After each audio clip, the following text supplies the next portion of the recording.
Olá pessoal, dando continuidade então à fosforilação oxidativa, nós vimos até o vídeo passado sobre o processo de transporte na cadeia de elétrons até a chegada no complexo 4 com formação de água. Uma questão que é transporte de elétrons até chegar em água, alguns elétrons, vamos dizer que eles têm algum escape, tá?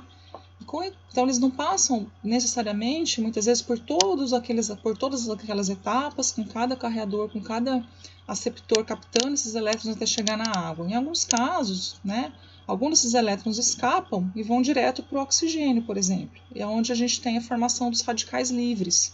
Por exemplo, o ânion superóxido, que é bastante tóxico, ele reage com lipídios, com proteínas, reage com DNA. Então, muito do envelhecimento, porque o envelhecimento é causado por isso, porque nós temos formação de radicais livres. Durante esse transporte de elétrons aí, alguns elétrons podem escapar, se ligar ao oxigênio precocemente, em vez de ter formação de água, você tem a formação de radicais livres. No caso do superóxido, ele pode ser convertido aqui pelo superóxido desmutase em peróxido de hidrogênio, que é menos nocivo. Podemos ter outros radicais livres, como hidroxila, tá? Então, isso realmente é um mecanismo importante que o envelhecimento, vários problemas celulares advêm da formação de radicais livres. Bom, então nós vimos agora, vamos chegar aqui no complexo 5, como que acontece a síntese de ATP. Então nós vimos até o complexo 4, a formação de água, a entrada de elétrons, captura por o oxigênio aceptando os elétrons que vão vindo ao longo da cadeia para formar água. Mas nós vimos também que lá no complexos 1, 3 e 4, a gente tinha o transporte de prótons para o lado do espaço intermembrana.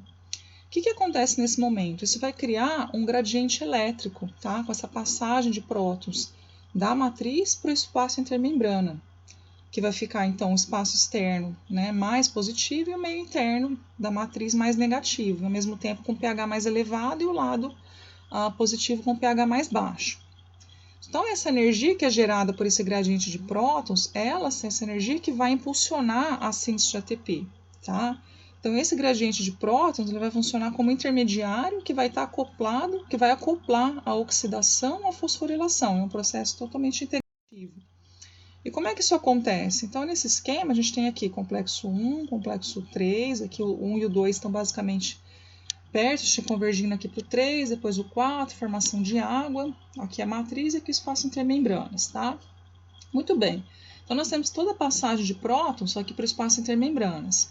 Em determinado momento, esses prótons vão ter que voltar para o lado da matriz.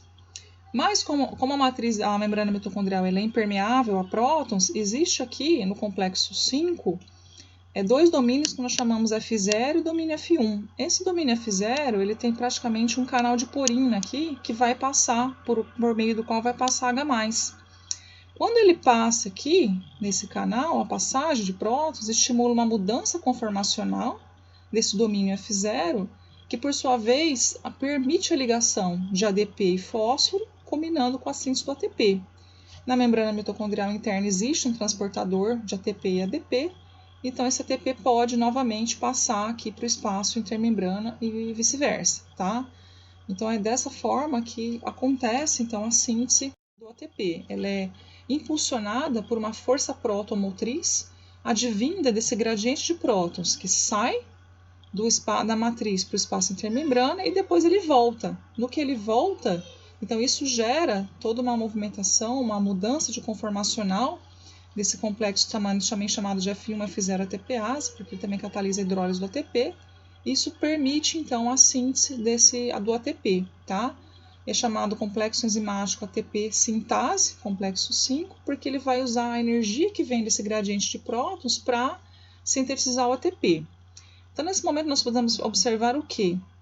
Que a síntese do ATP ela é totalmente acoplada ao processo de transferência de elétrons. Por isso que fala fosforilação oxidativa. São várias oxidações acontecendo, gerem uma energia por conta desse gradiente de prótons que vai combinar com a síntese do ATP.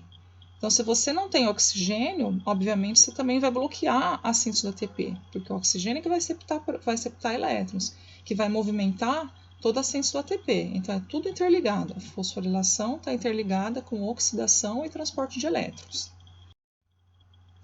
Isso aí é chamado de modelo quimiosmótico, tá? Que fala que depois que os prótons são transferidos para o lado citosólico da membrana, eles têm que retornar.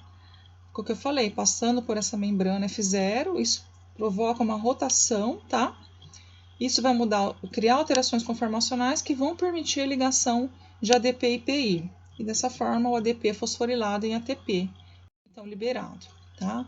Então nós temos aqui, ilustrando novamente, o complexo 1, onde nesse momento a gente tem a expulsão de prótons da matriz para o espaço intermembrana. Isso acontece no complexo 1, tá? No complexo 3 e no complexo 4. E depois a volta aqui desses prótons de volta para a matriz, impulsionando uma mudança conformacional aqui, combinando com a síntese do ATP a partir de ADP e PI. Tudo isso gera, então, uma força protomotriz aqui para a síntese do ATP, onde a gente tem tanto uma diferença de potencial químico quanto uma diferença de potencial elétrico.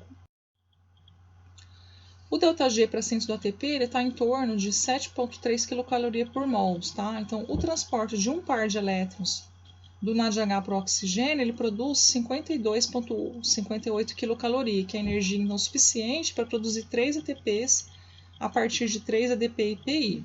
Tá? Isso é só um cálculo que foi feito para estimar quanto de energia que é gasto por síntese de ATP a partir de um par de elétrons que vem lá do NADH. Bom, aqui a gente falou uma questão importante, que é o sistema de transporte através da membrana. Nós vimos lá que a membrana mitocondrial interna ela é impermeável. Não passa próton, não passa íons, né? Praticamente não passa nada. Então, como é que a gente faz para passar, por exemplo, lá o NADH, os elétrons que estão lá no citosol, como é que eles vão passar? E chegar lá na NADH no complexo 1, que é o de NADH desidrogenase, tá? Fazer esse transporte de equivalentes redutores. Como que isso acontece? Existem mecanismos que nós chamamos de lançadeiras, tá? Uma das lançadeiras é a lançadeira do glicerol fosfato, onde nós temos que 2 elétrons são transferidos do NADH para a dihidroxiacetona fosfato pela glicerofosfato desidrogenase citosólica. E nós sabemos que para cada NADH citosólico oxidado, isso vai resultar, por meio dessa lançadeira, vai gerar 1,5 ATPs.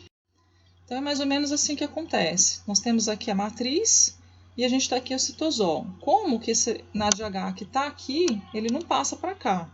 Como é que os elétrons vão chegar aqui, nessa membrana interna?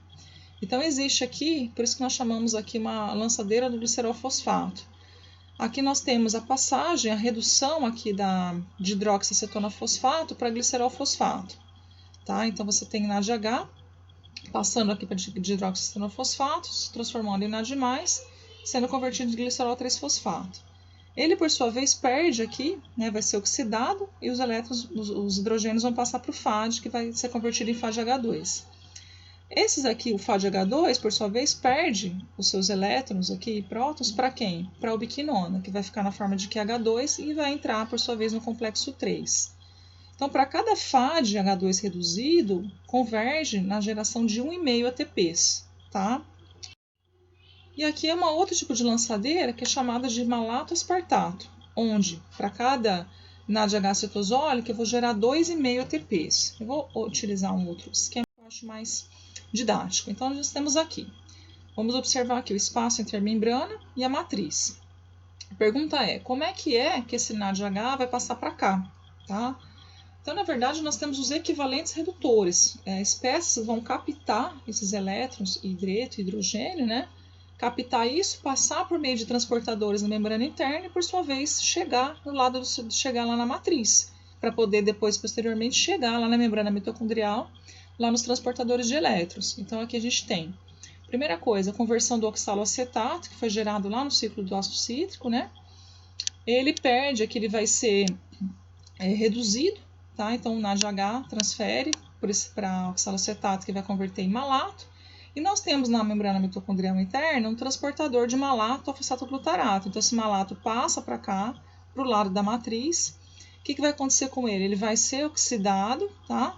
Então, por sua vez, ele acaba cedendo, perdendo hidrogênios para NAD+, que vai ficar NADH. Aí, esse oxaloacetato, por ação do aspartato aminotransferase, converte em aspartato. Existe na membrana um transportador de glutamato aspartato. O aspartato passa para cá de novo, aqui para o espaço intermembrana.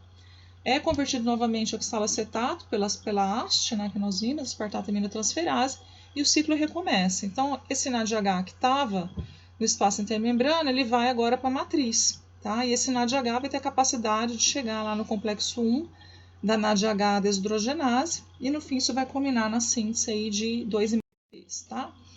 Então vamos calcular aqui, como é que a gente sabe quanto que é a produção de ATP a partir de uma molécula de glicose. Então nós temos que lá no processo da glicólise, que nós vimos, que acontece basicamente no citosol, a gente tem 2 NADH, tá?